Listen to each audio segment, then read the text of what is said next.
Arthroscopy conference organising chairman doctor Shivakumar, secretary doctor Ghanta Chaitanya ఆధ్వర్యంలో రెండవ arthroscopy conference ఒకరోజు కార్యక్రమం గుంటూరు క్లబ్ లో నిర్వహించారు. ఈ కార్యక్రమానికి ముఖ్య అతిథిగా రాజ్యసభ సభ్యులు భాష్యం రామకృష్ణ హాజరయ్యారు. ఈ సందర్భంగా భాష్యం రామకృష్ణ మాట్లాడుతూ తాను ఉపాధ్యాయునిగా పనిచేస్తూ ఎంతో మందిని డాక్టర్లుగా తీర్చిదిద్దామని చెప్పారు. గుంటూరు ప్రభుత్వ వైద్య కళాశాలలో చదువుకున్న వారిలో కొంతమంది తన వద్ద విద్యను అభ్యసించి వారేనని తెలిపారు. వైద్య కళాశాలలో వైద్య విద్యను అభ్యసించి డాక్టర్లు ఆయన కొంతమంది తిరిగి హాస్పిటల్ అభివృద్ధికి తన వంతు ఆర్థిక సహకారం అందించడం అభినందనీయమని పేర్కొన్నారు.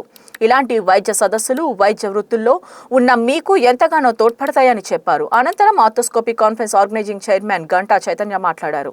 ఈ రెండవ వైద్య సదస్సు దేశ నలుమూలల నుండి నిష్ణితులైన 200 మంది వైద్యులు హాజరయ్యారని తెలిపారు. కోత, కుట్టు, నొప్పి లేకుండా చిన్న ఘాటు ద్వారా చేసే అత్యాధునిక శస్త్రచికిత్సలపై అవగాహన కల్పిస్తున్నట్లు చెప్పారు.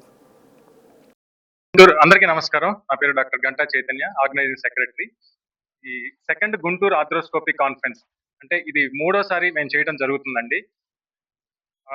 క్లుప్తంగా చెప్పాలంటే చిన్న ఘాటుతో అంటే కోత కుట్టు లేకుండా మోకాలు మరియు భుజం సమస్యలకి స్పోర్ట్స్ ఇంజురీస్ అంటాం. ఈ స్పోర్ట్స్ ఇంజురీస్ కి చిన్న ఘాటుతో ఎట్లా చేయొచ్చు, ఇంకా కొత్తగా ఏం టెక్నిక్స్ వాడచ్చు, ఇవన్నీ ఈ కాన్ఫరెన్స్ లో చెప్పడం జరుగుతుంది.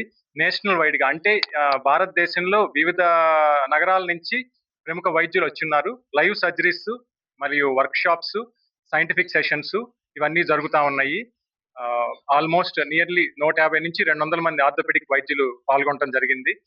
భవిష్యత్తులో కూడా ఇది ప్రతి సంవత్సరం ఇట్లానే కొనసాగుతుందని నేను తెలియజేసుకుంటున్నాను.